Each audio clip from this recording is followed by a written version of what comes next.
Hi,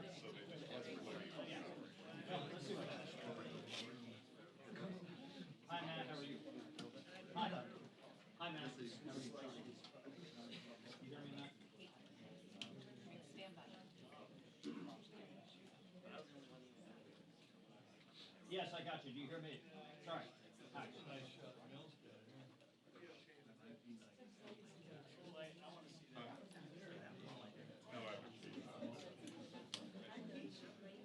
We'll be ready for anything. She usually runs late. Thanks. Ready for it. Oh, yeah. They'd be coming from.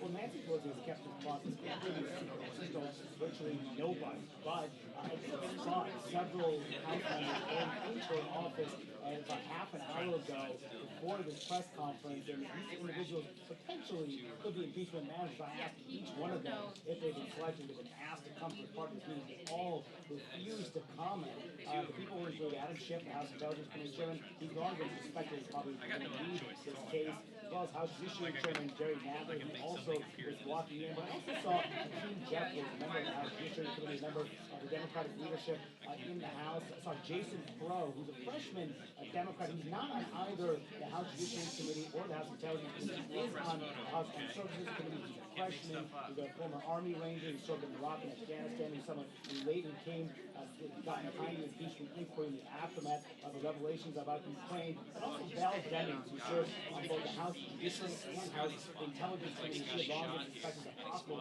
impeachment manager. I asked Demings, for instance, and I asked her if she's been picked. She said, I'm certainly going to find out. So it's not certain if she was told ahead of time, but we'll see if Nancy Pelosi decides to pick these individuals or more individuals. The Clinton impeachment trial, 13 people prosecuted the case. There's been some expectation on Capitol Hill that probably fewer than 13 individuals. We'll see how high it goes, how many individuals will come. They'll all be here flanked next to Nancy Pelosi in just a matter of minutes as she makes this decision that will set the stage for his impeachment trial. Nobel Prize.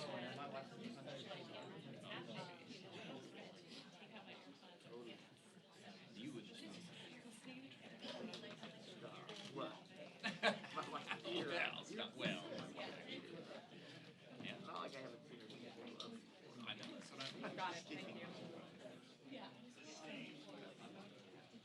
Well, the formal arguments won't occur until Tuesday of next week, but some of the process, some of the ceremonial aspects will begin today. We expect a vote probably in the noon hour, early afternoon, to actually name those impeachment managers that will set the stage with the articles to be transmitted from the House to the Senate. And then later this afternoon, Nancy Pelosi is going to have a formal ceremony signing those papers. The House clerk will also sign the papers. Then the impeachment managers will walk over from the House side to the Senate side. They'll deliver those articles over there. And then we expect tomorrow is when they'll actually be, those articles be read aloud in the Senate chamber. At that point, that's when the Chief Justice of the Supreme Court, John Roberts, will oversee the trial, will be sworn in. Same as the senators, then too, will be sworn in. So some of those aspects will take place, and then behind the scenes, each side will start to prepare their arguments for the trial, and that will begin on Tuesday. And the big question is, how long does it last? Will they call witnesses? Will Republicans break ranks and vote to subpoena any witnesses? All that will play out in the days and weeks to come.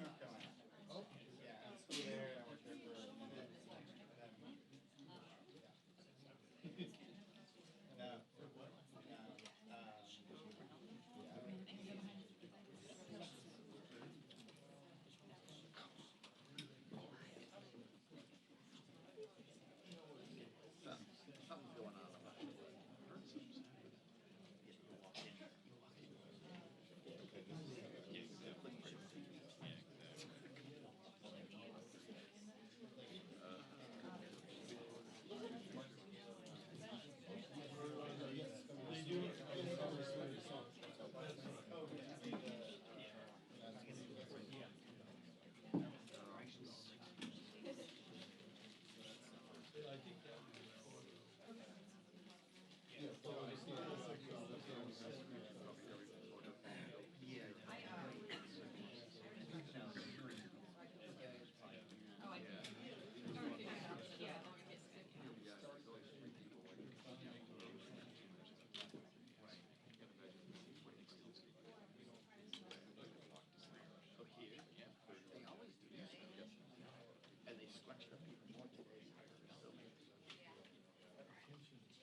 Talk to New York, please.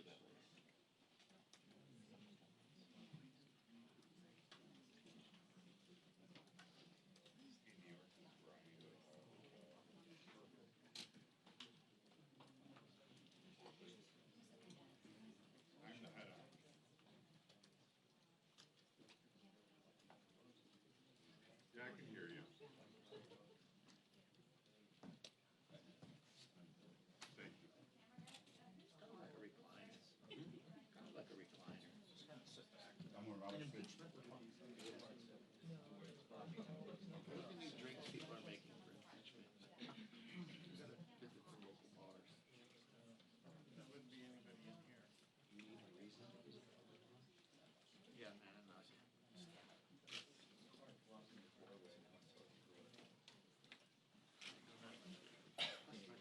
Buddy, he moved out of town. I'll be in sitting around on Sunday, waiting for Sunday.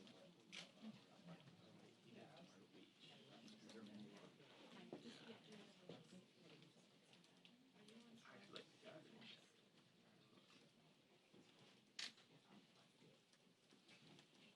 Oh, there he goes. Here we Yep, go. Saw that coming. What are you talking about?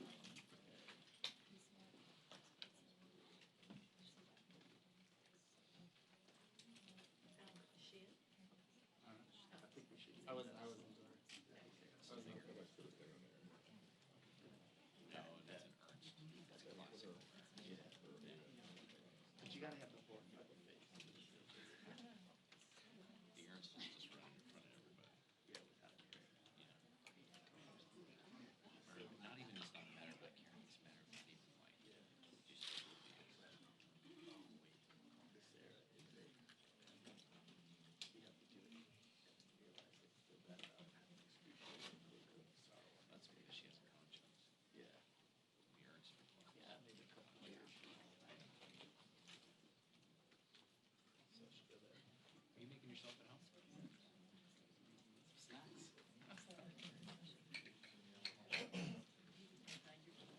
So,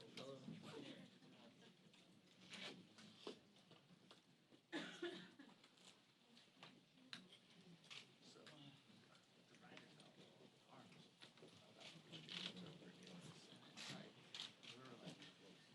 We were like, we just rolled over and said, oh, okay. Hang on, Scotty, hang on. 1 second. All right, there you go, buddy. There you go. So what she said we do is laugh. Hey, who's your man? Second. Thank you.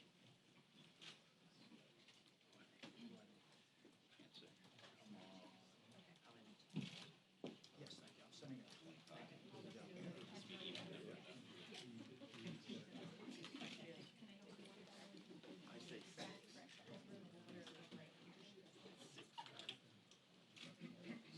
Shadlin.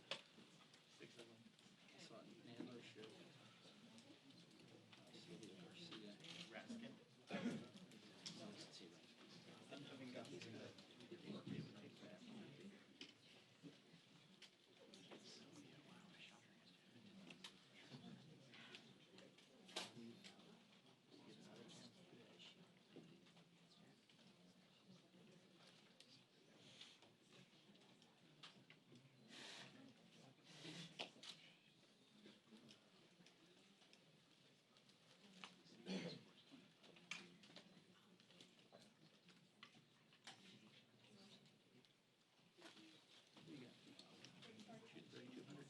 Yes, sir. 2 minutes.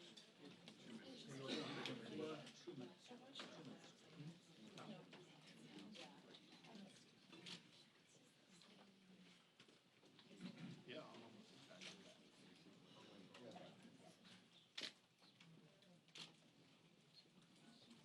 4,000. I should still be hearing today though, right? And even still, I feel like Heads up, folks. Heads up. Heads up, she's coming up now. Here we go, New York. Yeah. New York, here we go.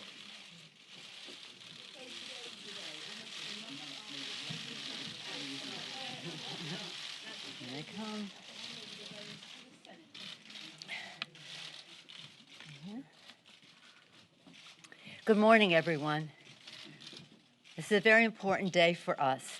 And as you know, I reference temporal markers that our founders and our poets and others have used over time to place us in time, to emphasize the importance of time, because everything is about time, how we use it, how we mark it. And today is an important day because today is the day that we name the managers, we go to the floor to pass the resolution to transmit the articles of impeachment to the Senate, and later in the day, when we have our engrossment, that we march those articles of impeachment to the United States Senate. As I've said, it's always been our founders, when they started, when in the course of human events it becomes necessary, when. Abraham Lincoln, 7 years ago. Thomas Paine, these are the times that try men's souls, the times that found us. Again and again, even our poets, Longfellow. Remember, listen, my children, and you will hear the midnight ride of Paul Revere on the 18th of April in 75. Hardly a man is now alive that remembers that famous day and year. It's always about marking history using time. On December 18th, the House of Representatives impeached the President of the United States, an impeachment that will last forever. Since December 18th, there have been comments about when are we going to send the articles over. Well, we had hoped that the courtesy would be extended, that we would have seen what the process would be in the Senate. Short of that, that time has revealed many things since then. Time has been our friend in all of this because it has yielded incriminating evidence, more truth into the public domain. Since we passed the articles on December 20th, 2 days later, new emails showed that 91 minutes after Trump's phone call with President Zelensky, a top Office of Management and Budget aide asked the Department of Defense to hold off on the Ukraine aid. On December 29th, revelations emerged about the OMB director and acting chief of staff Mulvaney's role in the delay of the effort by lawyers in the administration to justify the delay, and the alarm, this is very important, that the alarm that the delay time caused within the administration. On January 2nd, newly unredacted Pentagon emails, which the House subpoenaed and the president blocked, raised serious concerns by the Trump administration officials. They were concerned about the legality of the president's hold on the aid to the Ukraine. On January 6th, former Trump National Security Advisor John Bolton said he would comply with a subpoena to testify and that he has new relevant information. On January 13th, reports emerged the Russian government hacked the Ukrainian gas company Burisma as part of their ongoing effort to influence U.S. elections in support of President Trump. And just yesterday, the House committee, two of our chairmen here, Chairman Nadler of Judiciary, Chairman Schiff of Intelligence, Chairman Elliot Engel of Foreign Affairs, and Chairwoman Maloney of Government Reform, they released new evidence pursuant to a House subpoena. Lev Parnas, you know who that is, an associate of Rudy Giuliani, that further proves the president was a central player in the scheme to pressure Ukraine for his own benefit in the 2020 election. This is about the Constitution of the United States, and it's important for the president to know, and Putin to know, the American voters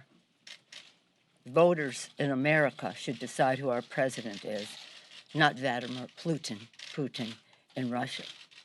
So today I'm very proud to present the managers who will bring the case, which we have great confidence in terms of impeaching the president and his removal. But this further evidence insists that, and we wouldn't be in this situation had we not waited, insist that there be witnesses and that we see documentation. And now you see some of that change happening on the Senate side. I hope it does for the good of our country and to honor our Constitution. So today, on the floor, we'll pass a resolution naming the managers, as I mentioned, appropriating the funds for the trial and transmitting the articles of impeachment of the President of the United States for trying to influence a foreign government for his own personal and political benefit. Chair Adam Schiff of California, our lead manager, Chairman Schiff is, as you know, chair of the Permanent Select Committee on Intelligence, is serving his 10th term in Congress. Excuse me. Before Congress, Mr. Schiff was a California state senator and served as a federal prosecutor in the U.S. Attorney's Office in Los Angeles for 6 years, most notably prosecuting the first federal FBI agent ever to be indicted for espionage. Chairman Jerry Nadler, chair of the House Judiciary Committee, is serving his 15th term in Congress.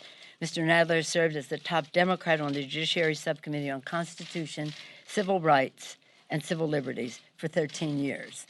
Before Congress, Mr. Nadler served in the New York State Assembly for 16 years. Wow. Chair Zoe Lofgren, chair of the House Committee on House Administration, which has jurisdiction over federal elections, is a senior member of the House Judiciary Committee. Ms. Lofgren is serving her 13th term in Congress. This is Chairwoman Lofgren's third impeachment. As a Judiciary Committee staffer in the Nixon impeachment, as a member of the Judiciary Committee on the Clinton impeachment, and now as a manager in this impeachment of President Trump. Chair Hakeem Jeffries of New York. Chairman Hakeem Jeffries is the chair of the House Democratic Caucus and is currently serving his fourth term in Congress. He's a member of the House Judiciary Committee. Before being in Congress, he served in the Assembly of New York for 6 years, an accomplished litigator in private practice before running for elective office. Mr. Jeffries clerked for the Honorable Howard Baer Jr. of New York District Court for the Southern District of New York. Congresswoman Val Demings of Florida. Congresswoman Val Demings is a member of both the House Permanent Select Committee on Intelligence and the House Judiciary Committee. Ms. Demings serving her second term in Congress. Before Congress, Ms. Demings served as the Orlando Police Department for 27 years, part of that time as the first woman police chief in Orlando. Congressman Jason Crow of Colorado was a member of the House Armed Services Committee. Mr. Crow served our country, bravely as an Army Ranger in Iraq and Afghanistan. Before running for Congress, Mr. Crow was a respected litigator in private practice in Colorado. Congresswoman Sylvia Garcia of Texas. Congresswoman Sylvia Garcia is a member of the House Judiciary Committee. Before Congress, Ms. Garcia served in Texas State Senate previously. She was the director and presiding judge of the Houston Municipal System and was elected city controller. Ms. Garcia was later elected the first Hispanic and first woman to be elected in her own right to the Harris County Commissioner's Court. As you can see from these descriptions, the emphasis is on litigators. The emphasis is on comfort level in the courtroom. The emphasis is making the strongest possible case to protect and defend our Constitution, to seek the truth for the American people. I'm very proud and honored that these 7 members, distinguished members, have accepted this serious responsibility, again, to protect and defend for the people, defending our democracy. When we leave here, a little bit later, at noon, we'll go to the floor and pass the resolution naming the managers officially. But I wanted to say more about them here and to say that the decision to come down in favor of litigators is necessitated by the clear evidence that we should have witnesses and we should have documentation and we have to make the strongest prosecution, not only of our very strong case, but of all the information that has come forth since. We're going to take a few questions. Speaker Pelosi. Yes, sir. If time has only strengthened your case, why did you rush to have a vote before Christmas? And Mr. Chairman, why hold only public hearings for just 2 weeks? Well, couldn't you stretch this out longer in order to get this more information that you considered as only bolstered your case? Well, I'll yield to the distinguished chairman, but I will say that we had a strong case for impeachment of the president and removal for the president. Anything more would be in terms of where we go in the Senate, and I'll yield to the chairman. We've always felt a certain urgency about this impeachment, given that the president was trying to get foreign help in cheating in the next election. But as soon as we did take up and pass the articles, Mitch McConnell made it clear that he didn't want a trial in the Senate, that he didn't want to hear from witnesses, that he didn't want documents. And this time has given us the ability to show the American people the necessity of a fair trial, to expose the degree to which McConnell is working hand in hand with the subject of the impeachment, the president, to essentially turn what should be a trial into a sham. And that time has been, I think, very effective in not only bringing new evidence to light, and the evidence was already overwhelming, but also forcing senators to go on record. Do they want a fair trial, one that's fair to the president, but also fair to the American people, or are they going to participate in a cover-up? So I think it's been very effective, and as you've seen, additional evidence continues to come to light that not only has bolstered an already overwhelming case, but has also put additional pressure, I think, on the Senate to conduct a fair trial. And the last thing I'll say is Mr. McConnell has taken to saying that the Senate should only consider the closed record that comes from the House. And as if what the Senate is not a trial, but an appeal from a trial. But of course, the Senate, the framers had in mind a real trial with witnesses and evidence. And if McConnell makes this the first trial in history without witnesses, it will be exposed for what it is, and that is an effort to cover up for the president. Finally, some have suggested, as part of your question, why didn't we wait to get more testimony? Well, we have sought McGahn's testimony, Don McGahn, the president's lawyer, since April of last year. We still don't have a final court judgment. So yes, we could have waited years to get testimony, further testimony from all the people the president has been obstructing. But essentially, that would completely negate the impeachment power. That is, allow the president, by virtue of obstruction, to prevent his own impeachment. And that was an unacceptable course, particularly when the whole object of the president's scheme was to cheat in the election, which is the ordinary mechanism for dealing with a corrupt presidency. Mr. Chairman, Let me just say, I was very discouraged to see Mitch McConnell sign on to a resolution dismissing the case. That, to me, dismissal is cover-up. Dismissal is cover-up. Do you want to speak to that, Jerry? Let me add to that. There is an overwhelming case, beyond any reasonable doubt, that the president betrayed the country by withholding federal funds appropriated by Congress, breaking the law in doing so, in order to extort a foreign government into intervening in our election to embarrass or to try to embarrass a potential political opponent of his. There's overwhelming evidence of that. We couldn't wait because, I mean, some people said, well, you know, let the election take care of it.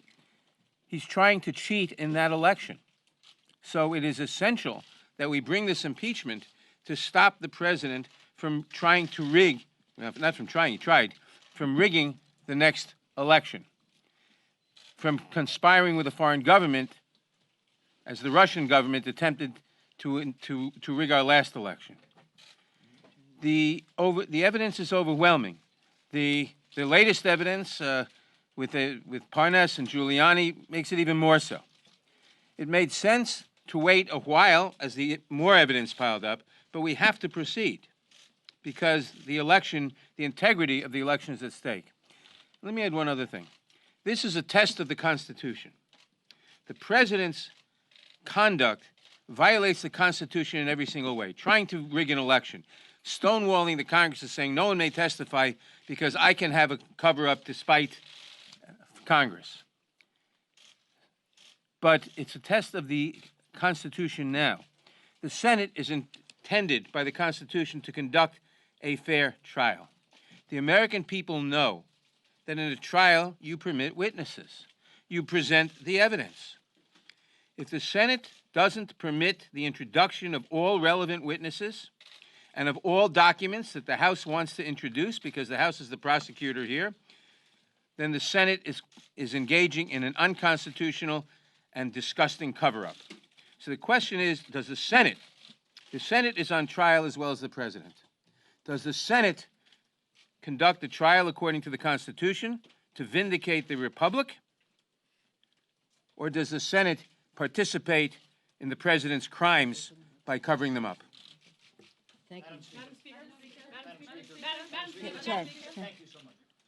You talked about the push to try to have witnesses, try to have Right. documents in the trial here, and maybe some of the managers would be better taking this question here, but what, based on your understanding of the Senate rules, what do you see as procedural options to try to force the Senate to do something, A, or just make the best case that you can, and then if they don't try to go down that route, say, okay, this is what they've decided to do? Well, I've always often quoted, and Mr. Jeffries quotes, Abraham Lincoln, public sentiment is everything. Over 70% of the American people want to see a fair trial. Whatever the outcome, a fair trial with witnesses and documentation. And we haven't seen even the rules. We put our rules out in October for the next couple of months, the next few months that followed for our making the case. We haven't seen what the rules are in the Senate. But we do know that in the time that has transpired since December 18th, the American people have come down in favor of a fair trial, which they always wanted, but meaning that it would entail having witnesses as well as documents. Anyone else want to speak to that? My colleagues? Mr. Jeffrey? Well, the evidence is overwhelming that Donald Trump corruptly abused his power by pressuring a foreign government to target an American citizen for political and personal gain by withholding $391 million in military aid to Ukraine without justification. There is a mountain of evidence in that regard. In America, no one is above the law. That is why the House proceeded with great leadership from Speaker Pelosi, Chairman Schiff, and Chairman Nadler to hold this president accountable. The Constitution required it. Our democracy required it. Given the evidence that has been built to date, the American people deserve a fair trial. Our democracy deserves a fair trial. The Constitution deserves a fair trial. So we're going to simply follow the facts, apply the law, be guided by the Constitution, and present the truth to the American people. Speaker Pelosi has given us the space for the American people to weigh in over the last few weeks, which has led at least 4 senators, which is the magic number, to publicly indicate that in their view, a fair trial does include the presentation of documents and the presentation of witnesses. We certainly hope that is what will take place. Mr. Speaker, can I just add, if I could just add really quickly onto this, and I thank Chairman Jeffries. I just want to underscore the importance of documents because we spent a lot of time talking about John Bolton and other witnesses. Witnesses may tell the truth and witnesses may not tell the truth. Documents generally lie. And in the documents that we submitted to the Judiciary Committee just last night, you see the importance of documents. Because included among the Parnas documents we obtained is a letter from Giuliani trying to set up a meeting with the President of Ukraine, Zelensky, to discuss a particular matter. Of course, we know that matter is the investigations that the President wanted Ukraine to undertake of his political opponent. There's been speculation from time to time maybe the President or his allies will throw Mr. Giuliani under the bus. That letter makes clear that Giuliani, in his own words, is acting at the behest and with the knowledge and consent of the President. There is no fobbing this off on others. The president was the architect of this scheme. These documents are important. We have only obtained a very small sample of the universe of documents that the president is withholding. If Mr. McConnell wants to follow the Clinton model, as he keeps professing, all of the documents were provided before the trial. Those documents should be demanded by the senators. If the senators want to see the evidence, they should demand to see the documents and not participate in an effort to stonewall or cover up the president's misconduct. And witnesses were deposed. Yes, as the Speaker mentions, the other, of course, profound distinction between now and the Clinton case is that the witnesses that the House managers sought in the Clinton trial had already testified. Their testimony was known. So the question for the senators then was, do we want to hear them again? And there was another question not present here, which is, do we really want to hear witnesses talking about sex on the Senate floor? That's not the issue before us. The issue here is, does the Senate want to hear from witnesses who have never testified? People who, like other witnesses, have firsthand information. And unless the president is willing to concede everything the House has alleged, these witnesses are very pertinent and relevant. And so this is another profound distinction between the Clinton investigation and trial and where we are today. Madam Speaker, having witnesses for the prosecution opens up potentially having witnesses for the defense, and Republicans have suggested they would like to call Hunter Biden. Are you, the managers, prepared for that? Would you like to speak to that? Let me say, we are prepared, but the relevant question is relevance. Is relevance. In any trial, you call witnesses who have information about the allegations, about the charges. The allegations, for which there's a mountain of evidence, are that the president betrayed his country by trying to extort Ukraine by withholding $391 million in military aid that Congress had voted in order to get Ukraine to announce an investigation of a domestic political opponent. That's the allegation. Any witness who has information about whether that is true or not true is a relevant witness. Anybody like Hunter Biden who has no information about any of that is not a relevant witness. Any trial judge in this country would rule such a witness as irrelevant and inadmissible. If someone is accused of robbing a bank, witnesses who say we saw him run into the bank or we saw him someplace else are relevant. A witness who says he committed forgery on some other document is not relevant to the bank robbery charge. That's the distinction.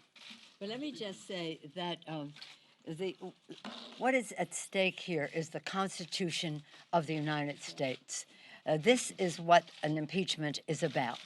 The president violated his oath of office, undermined our national security, jeopardized the integrity of our elections, tried to use the appropriations process as his private ATM machine to grant or withhold funds granted by Congress in order to advance his personal and political advantage.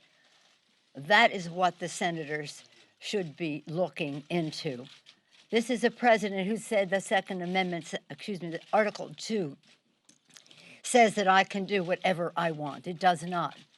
He's undermining a system, the beautiful, exquisite, brilliant genius of the Constitution, the separation of powers, by granting to himself the powers of a monarch, which is exactly what Benjamin Franklin said we didn't have, a republic, if we can keep it. So this is a very serious matter, and we take it to heart in a really solemn way, in a very solemn way. It's about the Constitution. It's about the republic, if we can keep it. And they shouldn't be frivolous with the Constitution of the United States, even though the President of the United States has. The President is not above the law. He will be held accountable. He has been held accountable. He has been impeached. He's been impeached forever. They can never erase that. I'm very proud of the managers that we have. believe that they bring to this case in the United States Senate great patriotism, great respect for the Constitution of the United States, great comfort level in a courtroom, great commitment, again, to the Constitution. Jerry being the chair of that Constitutional Subcommittee for 13 years, Zoe being involved in 3 impeachments, and there are others bringing their intellectual resources and their knowledge to all of this. So I thank them for accepting this responsibility. I wish them well. It's going to be a very big commitment of time, but I don't think we could be better served than by the patriotism and dedication of the managers that I am naming here this morning. Thank you all very much.